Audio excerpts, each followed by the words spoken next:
and for sharing a lot of statistics with us today that made me realize that while women have come so far in history in their role in society and the economy, we still have a long way to go. And so it's forums like this that help to bring awareness and bridge the gap between men and women and focus on these types of issues. So our last speaker for Women in Politics is Dr. Francesca. She's an Italian lawyer who holds a PhD in public law. She's currently serving as Legislation and Compliance Manager at the Employment Standard Offices for the Qatar Financial Center. QFC recently updated their employment legislation benefiting working mothers. This is including 14 weeks maternity leave, job protection after maternity leave, private nursing rooms, and they're paid during that time, by the way, as well as offering part-time employment. Please join me in welcoming Dr. Francesca Rei.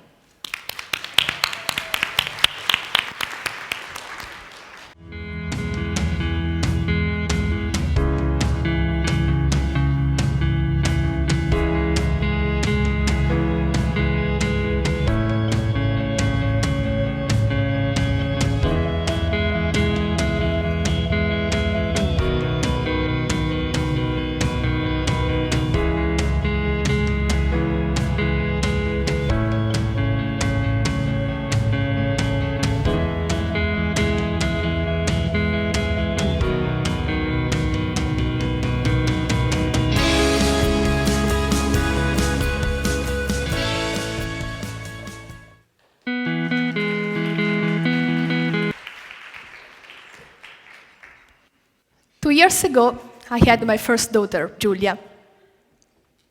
After the first moment, when you don't know if she's eating enough, if there is something wrong with your supply, or if you have to supplement with formula milk, we finally adjust and settle very well. Actually, breastfeeding became a very important and special moment for us. When Giulia was 4 months old, I returned to work from my maternity leave. And to be honest, before that, I never thought about details related to how to pump my milk, where I could make it. So I immediately started looking for a private area that I could lock from inside without this glass partition we have at the office, and with an electrical outlet for my breast pump. Impossible. Apparently, these three requirements together are very difficult to be met in our workplace. I ended up pumping my milk in the toilet, sitting on the WC, without, of course, any electrical breast pump, only with a manual one. And I have to admit that for 3-4 times, while I was pouring the milk in the milk bags, it fell down. And I looked at it for like 5 minutes without knowing if I should cry or laugh. I cried. Well, after more or less 1 year, when my daughter was already weaned, in sharing this experience with few colleagues of mine, I realized that it was a very common problem. There were many colleagues that were struggling to find a place to pump their milk. So I thought it was the right moment to start proposing and looking for a space in our office that could serve as a nursing room. With the support of the QFC management, we managed to transform a storage area in a nursing room. And we did it with less than $250.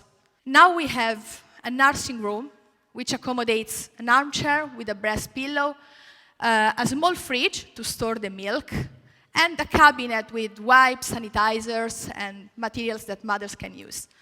When I talk about this nursing room, it's because the message I want to deliver is that these kind of initiatives can really foster the culture of inclusion, can really support, in this case, mothers to make their career while they take care of their kids, of their babies.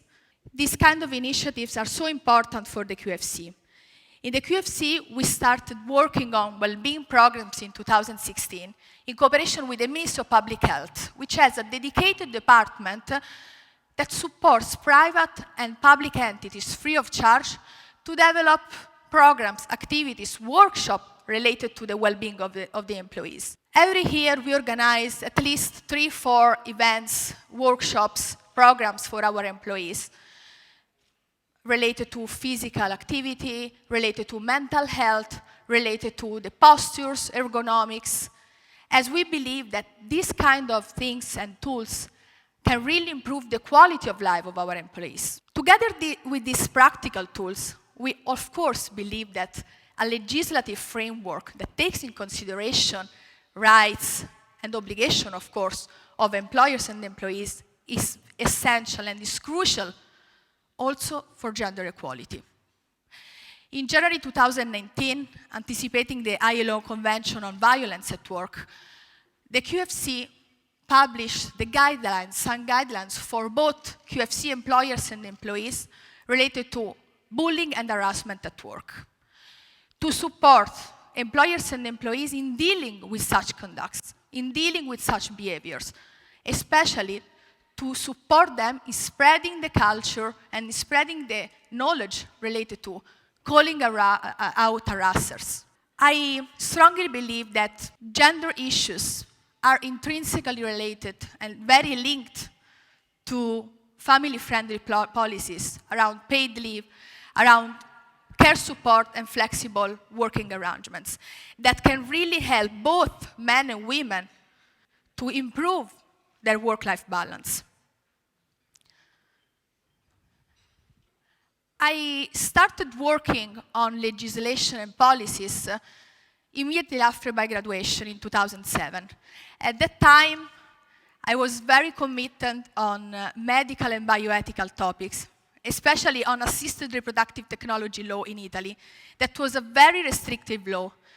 And together with association and NGOs in Italy, we managed in less than 10 years to completely change the situation and to provide the infertile couples with the rights they really deserved. This experience taught me that a good law is fundamental and is very productive and effective when it is inspired by two important principles that, according to me, should represent the North Star in every legislative process: fairness and equity. Equity is not treating everyone the same. Equity is providing different tools to different people. That's why I always prefer talking about gender equity rather than gender equality. Gender equity takes into consideration identities and genders to provide, in this case, females employees or females leaders or women in general with the tools they need to achieve, to make their career. I think it's very important, always keeping in mind that gender equity is necessary to achieve gender equality. Now, I cannot say that being a woman always produces better results or better decisions for women or for the entire community. But what can I say is that, in general, diversity is beneficial because it creates innovation, it creates dynamism, it creates innovation in terms of exchange of perspective and exchange of ideas. Constructive ideas come only from a diverse approach, a different perspectives. And diversity means also giving voice to minorities. And unfortunately, in politics and in the legislative field, women represent a minority nowadays. And legislative processes and legislative contexts are still dominated by men. Now, I would like you to do something for me. Can you please take your phone and open every browser you normally use? Now, select images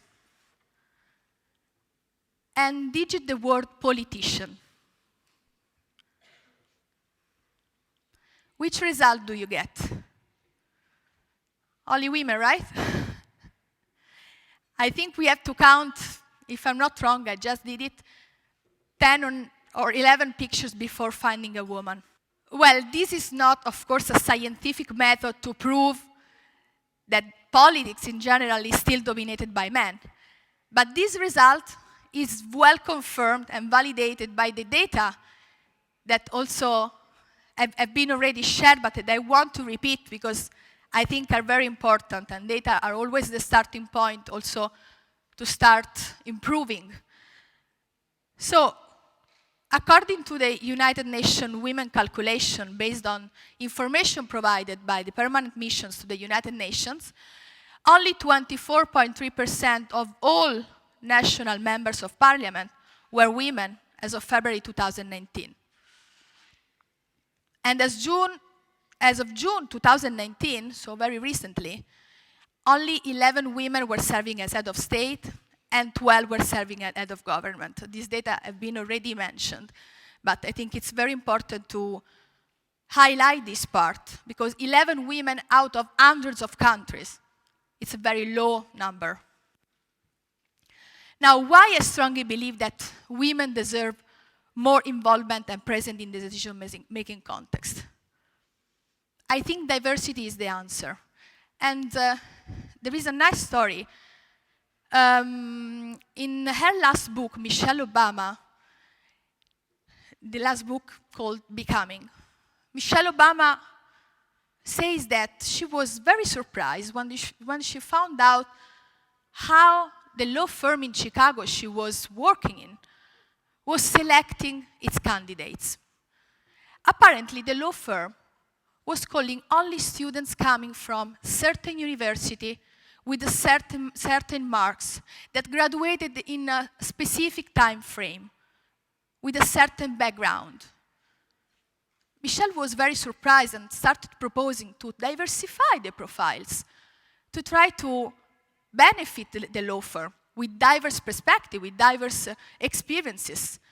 And Barack Obama himself, that joined Michelle a few months later, graduated 3 or 4 years late because at a certain point he decided to stop studying law and started studying philosophy. So I think that everyone here can agree that this did not represent an obstacle to the career of Barack Obama. Probably, conversely, it represented the reason of his success. He diversified his studies and his background, comparing to the other lawyers in the law firm. So, I think it's very important thinking about gender inclusion from the diversity perspective. And talking about philosophy, a very well-known philosopher, John Rawls, in 1971, elaborated an interesting theory that applies especially to legislative processes. This theory is called veil of ignorance. Now, to explain this theory, because I would like to simplify it, I ask you to close your eyes. Please, close your eyes.